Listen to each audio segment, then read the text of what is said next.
안녕하세요. 역대기서 시작합니다.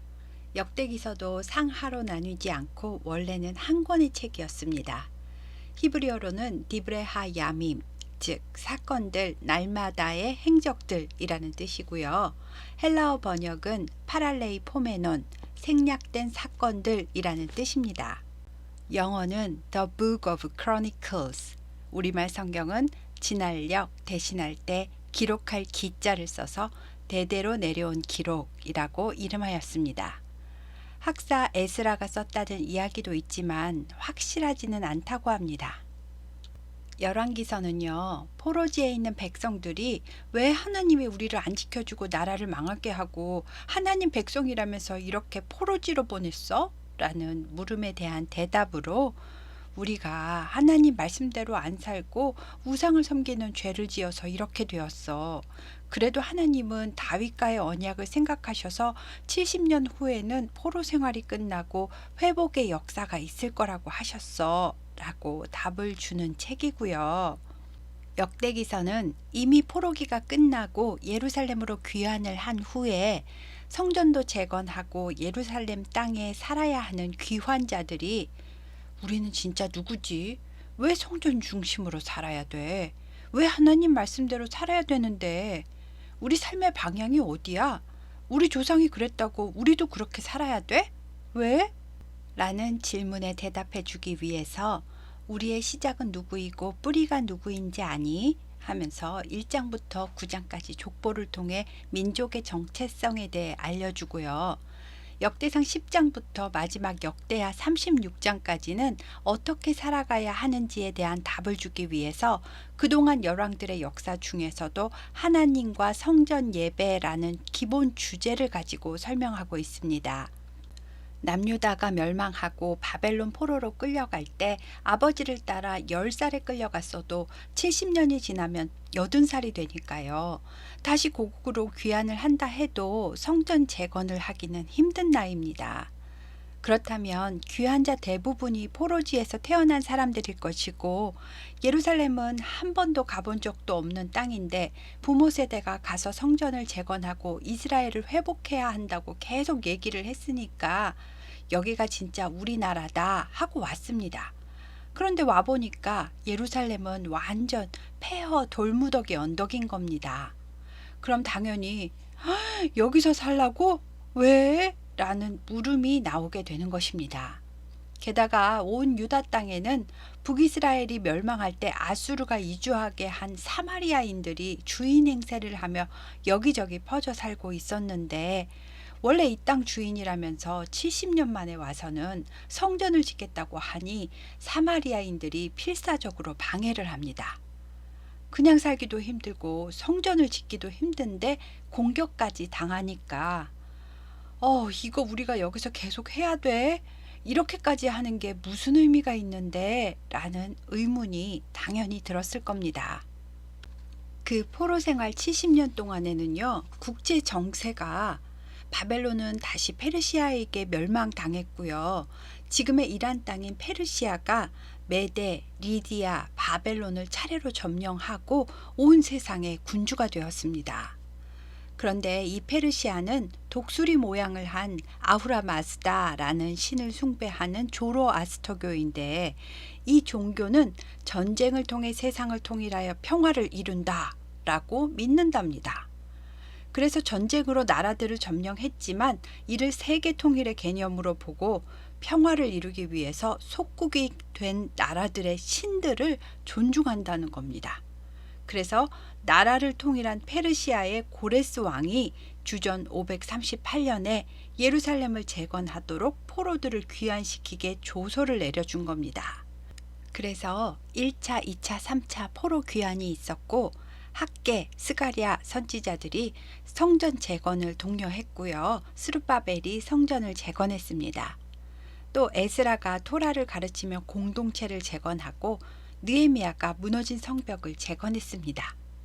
그런데 그렇다고 해서 하나님의 영광이 구름 기둥으로 내려오거나 메시아가 왕으로 나타나거나 하는 특별한 일은 벌어지지 않았습니다.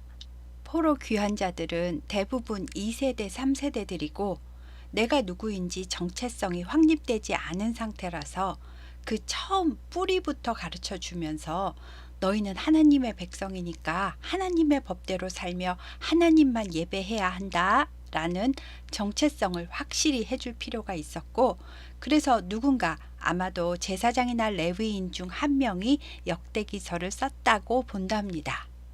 역대기는 히브리 정경에는 순서상 맨 마지막 장에 위치하고 있답니다. 그래서 열왕기서와 역대기서는 비슷한 것 같지만 같은 이야기가 아니고요. 말하고자 하는 의도가 분명하고 그 대상도 포로 귀환자들이니까 열왕기서와는 다릅니다. 귀환자들이 하나님과의 관계를 다시 회복하려면 성전 중심의 예배가 반드시 필요합니다. 그래서 우리는 하나님만을 섬기는 영적 예배 공동체이다 라는 것을 분명히 해야 합니다. 이것이 무너지면 절대 안 되는 것입니다. 그럼 성전 중심의 예배 공동체를 운영 유지하려면 당연히 제사장과 레위인의 역할이 중요해집니다. 또 남유다 역대 왕들 중에서도 성전 터와 건축 재료를 준비한 다윗과 성전을 건축한 솔로몬의 이야기에 중심을 맞추고 있습니다. 그러니까 역대기서는 다윗과 다윗 왕조, 제사장, 성전 이 세 가지가 중심입니다. 하나님께서 다윗에게 내 집과 내 나라가 영원히 보존된다고 언약을 하셨으니까 언젠가는 다윗의 후손으로 위대한 왕이 오셔서 영원한 나라가 임할 거다라는 희망을 가지고 있습니다. 그러니까 역대기서는 다윗 왕조, 즉 남유다 왕들의 이야기만 나오고요. 북이스라엘 왕조는 여로보암과 아합 정도만 짧게 나오고 아예 언급하지 않습니다. 역대하 마지막 장 36장은 예루살렘의 멸망과 동시에 70년 포로 생활이 끝나고 페르시아 고레스 왕을 통해 귀국 명령이 이루어지는 이야기로 한 장에 짧게 언급하고 역대기서가 끝이 납니다. 그러니까 태초부터 여기까지 일이 이렇게 이루어져서 너네가 지금 예루살렘으로 돌아온 거야. 봤지? 선지자들의 예언이 그대로 성취가 되었잖아. 우리의 역사는 하나님의 손에서 이루어지고 있어. 하나님이 원하시는 건 우리가 예배 공동체로 하나님 나라 법에 순종하고 하나님의 백성으로 사는 거야. 그러면 하나님께서 다윗의 후손에서 온 나라를 통치할 메시아 왕이 나오게 해주실 것이고 에스겔 선지자가 본 새 예루살렘과 새 성전이 이루어질 거야 라는 것을 암시해주는 책인 겁니다. 이러한 주변 상황과 쓰여진 목적을 먼저 잘 이해하시고 보아야 하는 책이 역대기서입니다. 그럼 1장부터 시작하겠습니다. 1장부터 9장까지는 족보를 열거하고 있는데요. 태초에 하나님이 처음 창조하신 아담부터 시작을 하고 있습니다. 그 이유는 너희는 태초부터 하나님이 선택하신 백성이고 지금도 그 섭리 가운데 살고 있어 라는 것을 알려주기 위함이고요. 아담에서 노아, 대홍수 이후에 노아의 세 아들 셈, 함, 야벳의 후손이 세상에 퍼져나갔고 그 중에서도 셈족의 후손이 아브라함이야 라고 설명합니다. 그리고 아브라함의 아들이 모두 열거되는데요. 이삭과 이스마엘뿐 아니라 첩 그두라가 낳은 6명의 아들 이름도 모두 기록합니다. 아브라함의 아들 중에서도 믿음의 조상인 이삭에게 초점을 맞추어서 이삭은 에서와 야곱을 낳았는데 역대기서에서는 야곱이라고 하지 않고 하나님이 야복강가에서 바꿔주신 이름인 이스라엘을 낳았다라고 처음부터 표현하고 있습니다. 그리고 에서의 자손은 에돔 땅을 다스리게 되었다라는 것도 언급합니다. 그 다음 2장에 이스라엘의 12아들 루벤, 시므온, 레위, 유다, 이사갈, 스불론, 단, 요셉, 베냐민, 납달리, 갓, 아셀 이름을 다 나열하고 그 중에서도 다윗의 조상인 유다를 콕 집어서 유다의 며느리 다말이 시아버지에게서 베레스와 세라 쌍둥이를 낳았는데 그 중에서도 베레스의 아들 헤스론이 다윗 왕의 조상이야. 이 헤스론의 후손에 보아스가 나오고 보아스는 오벳을 낳고 오벳은 이새를 낳고 이새는 7명의 아들과 2명의 딸이 있었는데 그 중에서도 7째 막내 아들이 우리 조상 다윗 왕이야 라고 설명합니다. 사무엘상 16장에 보면 이새의 아들이 모두 8명이고 다윗이 막내다 라고 나왔는데요. 한 아이는 어려서 죽었는지 다윗을 7째다 라고 표현하고 있습니다. 그리고 베레스가 낳은 아들 헤스론의 후손 중에 모세 당시 아론과 통치하던 훌이 있었고 그 훌의 손자가 광야에 회막 세울 때 중요한 기술자였던 브살렐이다 라는 것을 설명합니다. 또 갈렙 족보를 설명하는데요. 여기에 나오는 갈렙은 여호수아와 갈렙 할 때의 정탐꾼이었던 갈렙이 아니고요. 헤스론의 후손 중에 갈렙이 있었고 훌의 자손 중 한 사람과 모세의 장인 이드로 족속인 겐 족속 중에 한 사람이 결혼을 해서 겐 족속은 갈렙 족속에 병합되었다. 그리고 그 후손에서 포도주를 마시지 않고 장막에 거하며 경건 생활을 하는 레갑의 후손들이 나왔다라고 설명하고 있습니다. 이 부분은 갈렙의 부인들이 여러 명이 나오기 때문에 후손들도 엄청 복잡하게 많이 나와 있습니다. 아무튼 이 레갑의 후손 요나답은 북이스라엘의 우상숭배 문화 속에 살면서도 끝까지 경건 생활을 하도록 자손들에게 당부했고 그 후손들은 조상의 말을 순종하고 끝까지 신앙을 지켜낸 사람들로 유명한데요. 예레미야 때 하나님께서 칭찬하셨던 사람들입니다. 그 다음 3장은 다윗의 아들들입니다. 첫째 암논, 둘째 다니엘, 셋째 압살롬, 넷째 아도니아, 다섯째 스바디아, 여섯째 이드르암. 이 6명은 헤브론에서 7년 6개월 다스리는 동안에 낳았습니다. 그리고 예루살렘에서 낳은 아들 중에 시므아, 소밥, 나단, 솔로몬은 밧세바가 낳은 아들입니다. 그 외에도 9명의 아들 이름을 더 나열하였습니다. 다윗을 이어 솔로몬이 왕이 되는데요. 솔로몬의 아들 이름은 르호보암 1명 외에는 나와 있지 않습니다. 그 뒤를 이어 유다의 왕이 된 순서로 르호보암, 아비야, 아사, 여호사밧, 요람, 아하시야, 요아스, 아마샤, 아사랴, 요담, 아하스, 히스기야, 므낫세, 아몬, 요시야. 그리고 요시야의 아들 중에서 바벨론 포로로 끌려간 여호야김의 아들들 중에 여고냐의 아들들, 즉 바벨론에서 태어난 아들들을 기록하고 있습니다. 이 여고냐의 아들들 중에 브다야가 1차 포로 귀환을 인솔한 스룹바벨의 아버지랍니다. 그리고 4장부터 8장까지는 이스라엘의 12아들을 지파별로 다시 족보를 나열하고 있는데요. 그들이 살았던 지역도 함께 설명하고 있습니다. 다윗 왕을 배출한 유다 지파가 가장 먼저 나오고요. 시므온, 르우벤, 갓, 므낫세 반지파까지가 5장까지입니다. 유다 지파에서는 야베스라는 사람이 있었는데 그 어머니가 아주 힘든 상황에서 아이를 낳아서 고통의 아들이라는 뜻으로 야베스라고 이름을 지었답니다. 그런데 야베스가 하나님께 기도하기를 주께서 내게 복을 주시려거든 나의 지역을 넓혀주시고 주의 손으로 나를 도우사 나로 환난을 벗어나 내게 근심이 없게 하옵소서 라고 했는데 하나님이 응답해 주셔서 존귀한 자가 되었다라는 이야기를 하고 있습니다. 하나님은 어떤 상황에도 기도를 들으시고 응답하시는 분이라는 겁니다.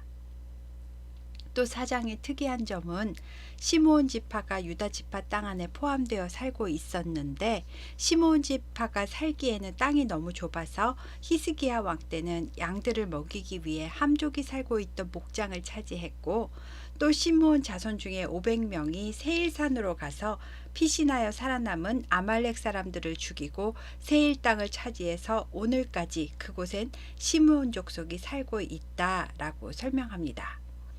그러니까 세일 땅도 우리 땅이다 라고 말하는 겁니다. 그리고 5장은 요단강 동편 쪽에 살고 있던 므낫세 반지파, 갓지파, 르우벤 지파를 한데 묶어서 설명하고 있습니다. 이 세 지파는 강 동쪽에 떨어져 살았기 때문에 아무래도 서로 친밀도가 높았을 겁니다. 그래서 군인도 연합군을 형성했고 세 지파를 합한 군인의 수가 44,700명이었답니다. 그런데 이 세 지파는 나중에 그쪽 지역의 이방신들을 간음하듯이 섬겼답니다. 하나님이 신랑이시라면 신부된 이 백성들은 바람이 나서 간음하듯이 다른 신들을 섬기고 사랑했다는 겁니다.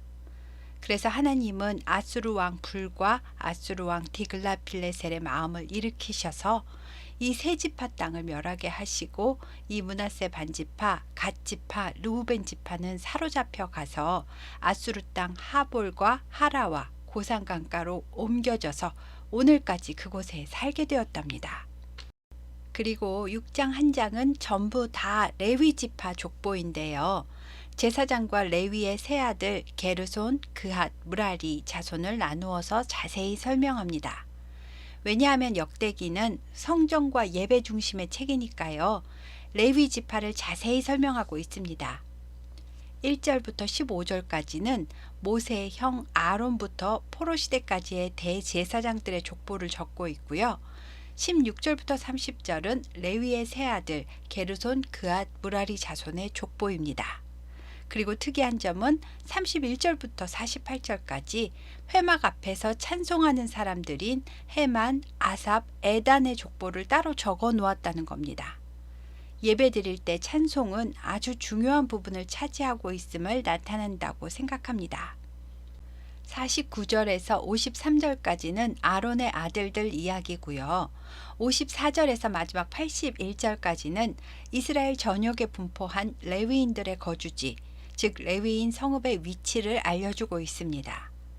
종교적 리더인 레위 지파는 이렇게 이스라엘 전역에 흩어져서 사람들의 영적 리더의 역할을 했었다. 그러니까 예전에 우리가 가나안에 들어와서는 이렇게 체계적으로 성전 중심, 예배 중심으로 살았었고 찬양대도 구별해서 따로 세웠었다 하고 알려주는 겁니다. 그리고 7장에는 이사갈, 베냐민, 납달리, 므낫세 반지파, 에브라임, 아셀 지파를 이야기합니다. 이 요단 서편의 북이스라엘 땅에도 신앙을 지키려는 경건한 사람들이 있지 않았을까요? 예루살렘으로 귀환을 했다고 꼭 유다 지파만 귀환한 것이 아닐 겁니다. 포로지에 있는 70년 동안 지파의 개념은 사라지고 그냥 다 유대인으로 불렸습니다. 이 사람들의 후손 중에서도 남은 자들이 있었을 것이라 생각되고요. 포로지에 각자 흩어져서 살다가 귀환 소식을 듣고 함께 예루살렘으로 귀환한 사람들도 있었던 것 같습니다. 수많은 사람들이 포로로 끌려갔지만 귀환한 사람들은 3차 포로 귀환까지 전부 합해도 5만 명이 안 된다고 하니까요. 포로지의 생활이 더 살만했고 이미 잘 정착하고 살고 있다는 말이 됩니다.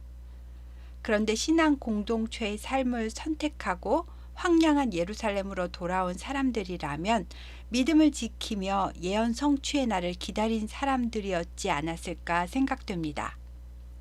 하지만 그냥 부모를 따라온 이들의 자녀는 또 달랐겠지요.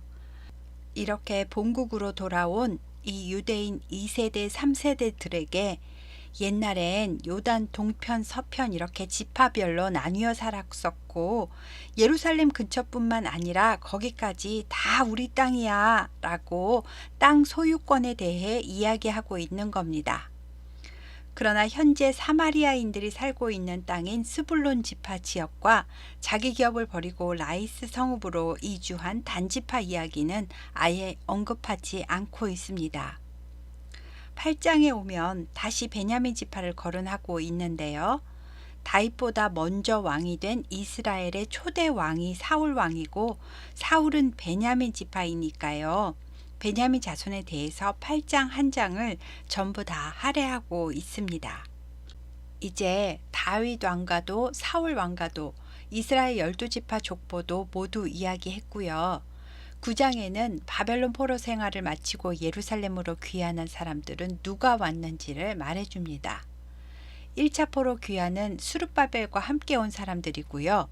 처음으로 예루살렘에 거주한 사람들은 제사장들, 레위 사람들, 느디님 사람들이랍니다. 느디님 사람들은 옛날에 여호수아 가나안 정복 때 진멸당할까봐 멀리서 온 사람들이라 속이고 평화 조약을 맺었던 기브온 사람들이었는데요.